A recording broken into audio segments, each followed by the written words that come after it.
Welcome. In today's video, I decided to live out my childhood dream and go out into the world as a water type gym leader. So I went out there with 6 water Pokemon and took on any challenges. Here are some of the best battles from that session, and if you ever want to watch these happening live, get involved in some of the action and just see generally good vibes, good entertainment and hilarious gameplay, then come over to the Twitch and watch it as it happens. Twitch.tv/Shogun Ash Live. That's where it goes down. I'll see you there. Enjoy the video. And that is down, and out comes the Tapu Koko. Of course, there are toxic spikes, 2 layers on each side of the field here, and that Tapu Koko is going to take some damage from that. And now out comes the Dynamax. Dynamax Tapu Koko here could be the way that our challenger resets the tempo back in his favor by getting rid of this Toxapex, which is definitely going to be needed for later in this battle, I'm sure, because they're going to want to get rid of the toxic spikes on their side of the field. And this Toxapex goes for the Baneful Bonker, as our water gym leader expects the Max Lightning there. Toxapex should be able to survive that, and does. Takes a fair bit of damage though. That looked like it hurt. And for those of you who are just joining us, we are of course in the middle of the water gym battle today. We have a challenger, and at the moment our gym leader is in the lead and in control of this, and currently battling quite well. But the challenger is definitely not one to be taken lightly, as they've come out with this Tapu Koko. But Seismitoad has been sent out, predicting the second Max Lightning, and Seismitoad will of course take no damage from that, but does take damage from the toxic spikes on their side of the field. Now the Tapu Koko goes for a Max Airstream, which Seismitoad will survive that, thanks in no small part to its Assault Vest, of course reducing any special damage. And the Tapu Koko loses some HP as well. I believe that's a Life Orb on there. And Seismitoad's Earthquake takes Tapu Koko down to the point of fainting in the next turn. Between that and some additional toxic spikes damage. Now the Tapu Koko is out of Dynamax at this point, goes for the Dazzling Gleam, which all things considered, it does not take out the Seismitoad. The Seismitoad survives it. It takes itself out with its Life Orb damage. Seismitoad's Earthquake, doesn't hit anything, of course, as there is no opponent on the field, and it goes down to poison. And out comes the Ninjask from the challenger, and our gym leader sends out the Toxapex, which of course gets rid of those toxic spikes. And now this Ninjask is setting up double team first and foremost, and Toxapex goes for the Skull to try and get the burn damage and misses. Now this could be damaging. This could be a big issue if the gym leader cannot land a hit against this Ninjask. Ninjask is an incredible utility Pokemon, and the gym leader opts to switch out instead into Dreadnought. I wonder what the play is here, as the opponent goes for yet another double team, raising that evasiveness. He does not want that Ninjask to get hit at all, and of course as every turn goes by there is a speed boost as well. But here we go, the Dynamax, that is the play. That is why they've gone into Dreadnought, because quite frankly Dynamax moves do not miss, so they're trying to get rid of this as soon as possible. Now, the Ninjask has got Substitute. Substitute could be a problem here. This could stall out the Dynamax. Now Dreadnought is going to go for the Max Rockfall here, which ordinarily would have been pretty much a one-hit KO guaranteed, but the Substitute takes the damage instead.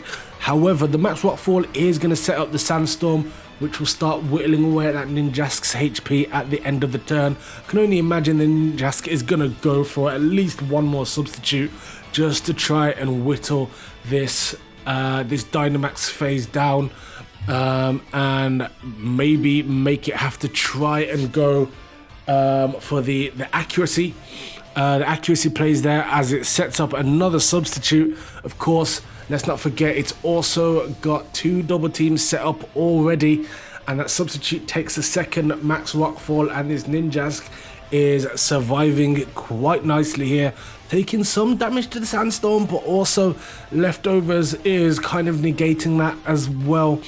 They're in a pretty interesting position here. This could be a great play from the challenger looking to get this water badge as it goes for another substitute here. That third substitute, and Dreadnought this time goes for the max Stone Surge, which instead of doing 4 times effective rock damage, he knows he's not going to be able to do any damage because of the substitute. So instead, he sets Stealth Rocks up, which puts him in a very good position for the rest of this battle. Now, Ninjask is going to get some HP back, but I'm not sure that is enough to set up another substitute. So now it is the gamble. It has been reset. They've lived the Dynamax. They've kept the Ninjask in play. This could be pivotal as they go for yet another double team, increasing the odds of them not taking any damage as Dreadnought goes for Rock Slide, but the Rock Slide does hit. Rock Slide, which is notoriously inaccurate, lands this time, and that is Ninjask gone, and out comes Urshifu fighting, and Dark type Urshifu takes the Stealth Rock damage and the Toxic Spikes damage, and Dreadnought wants none of that. Of course, weak to fighting moves. Now sent out the Toxapex instead to survive any fighting damage, but instead they go for the Wicked Blow, probably anticipating that switch there, and it's obviously critical hit damage every single time from that. It is big damage. Toxapex does survive and gets a little bit of HP back from his Black Sludge, but I don't think there's anything it can do here. You can't protect against that move because of the ability of the Urshifu. The Urshifu is going to take it out, and that is Toxapex gone. But Toxapex did do a great job early in the battle, setting the tempo, setting the momentum for the Water Gym Leader as Gyarados the Gyarados comes out, and this is a Moxie Gyarados, but the Urshifu moves first. Did not see that coming. Gyarados normally outspeeds most Pokemon here, still gets the bounce off though, and as it survives that Wicked Blow, it's in a good position. It's gonna start doing big damage with those Toxic Spikes there, and the bounce is gonna come back. It does hit and takes the Urshifu out anyway, so it didn't manage to get down to toxic damage anyway, and Gyarados delivering that finishing blow gets the Moxie boost as well. But now out comes Spectrier, another very powerful Pokemon with a very powerful ability. It has the ability to stop berries working, and also it gets a stat boost every single time it takes a Pokemon out. And with Astral Barrage, I believe we're about to see that happen. Gyarados does not survive that.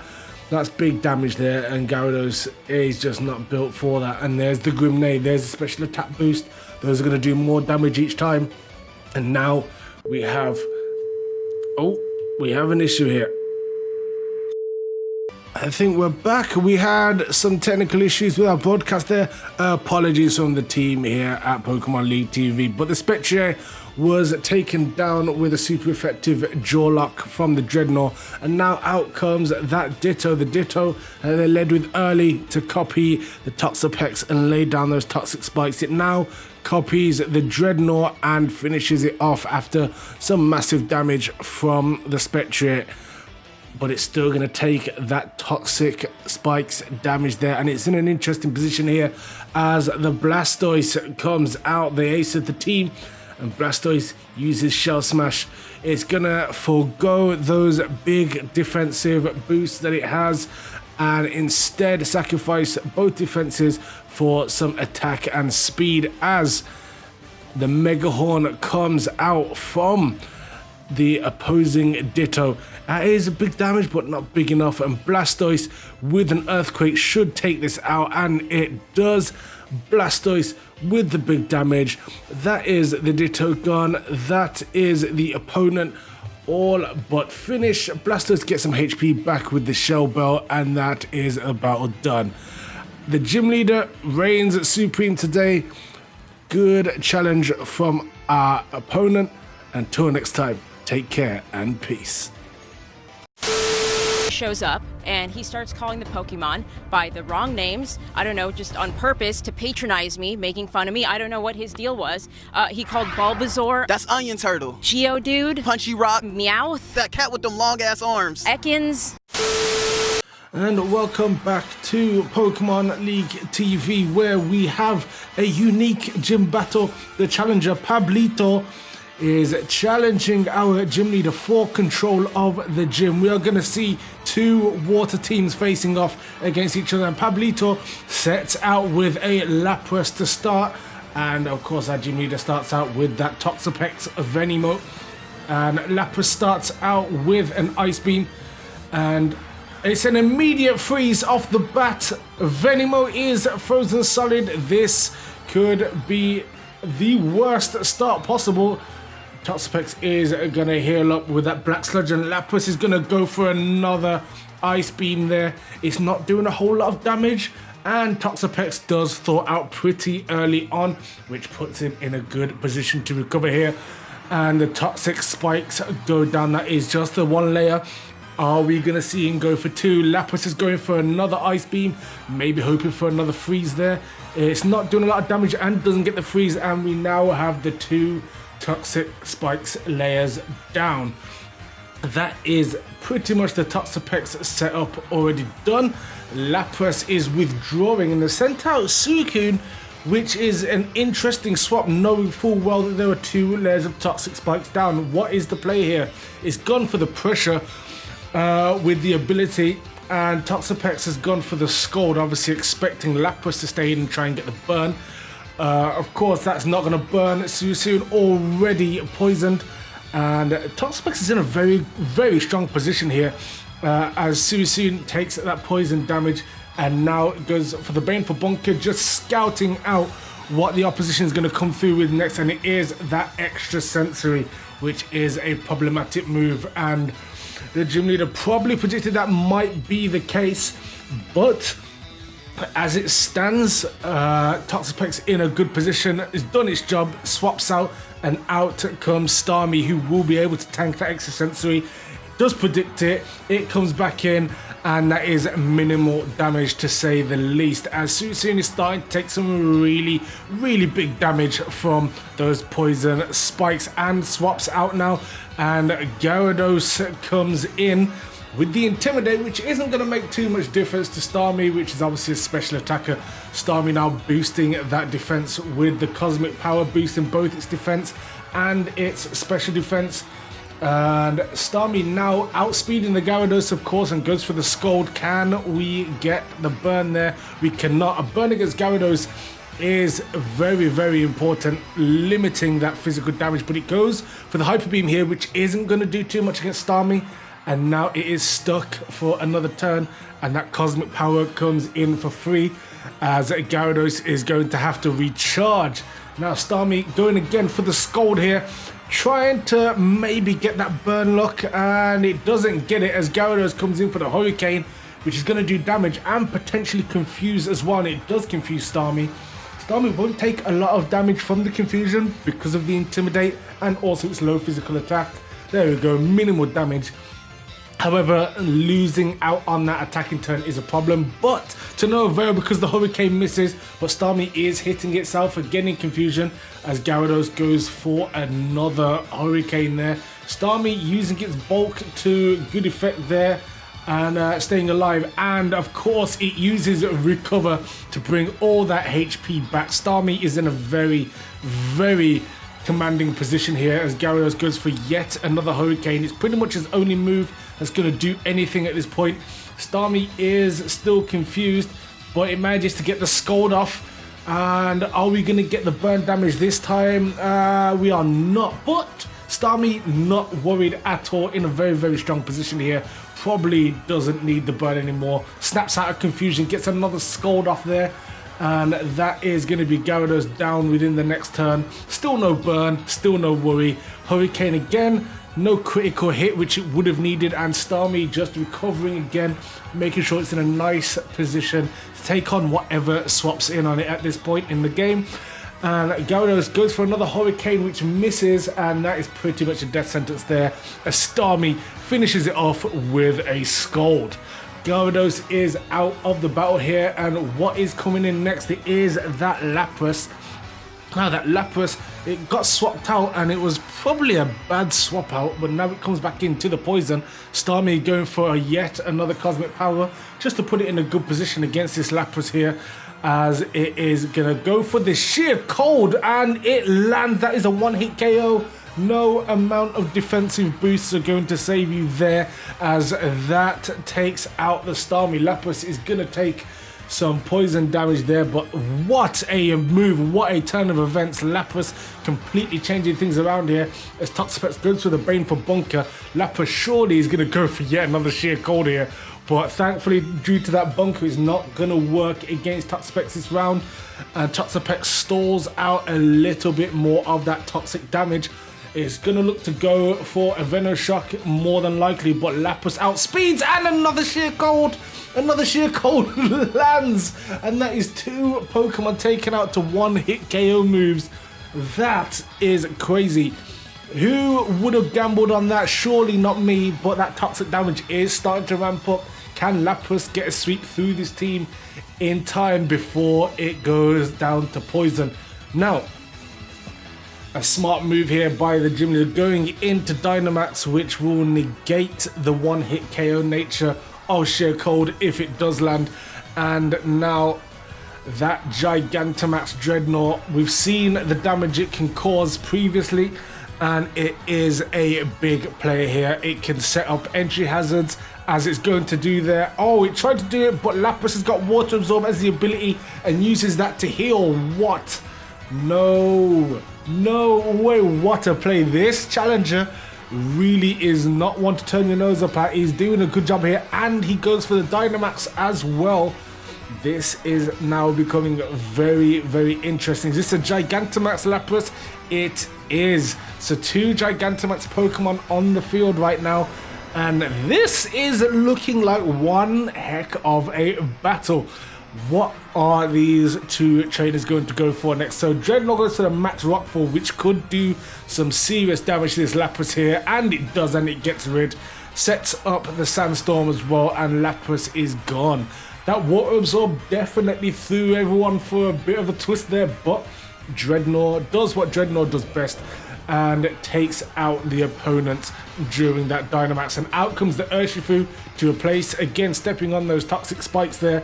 Urshifu going for the close combat, which can do big damage, but not big enough. Dreadnought managing to survive that. Now it's going to go for the Stone Surge, and this time it is going to land and hit. It's not going to take out the Urshifu, but it does the job of setting up those Stealth Rocks in the air as well. Urshifu is probably going to take it out in the next turn, but Dreadnought's definitely done its job, as Urshifu also starts to take some big damage from those toxic spikes as they start to ramp up. And the close combat comes in, hits the Dreadnought. That is Dreadnought gone, and Urshifu taking some more defensive drops as it gets rid of the big threat. But who's going to swap into this Urshifu now, as it takes that Sandstorm damage and the poison damage? This is looking nasty for any Pokemon that swaps in at this point. And it is Gyarados the Gyarados, and he is of course a Moxie Gyarados as well. He's gone for the bounce, gets up there, avoids the damage.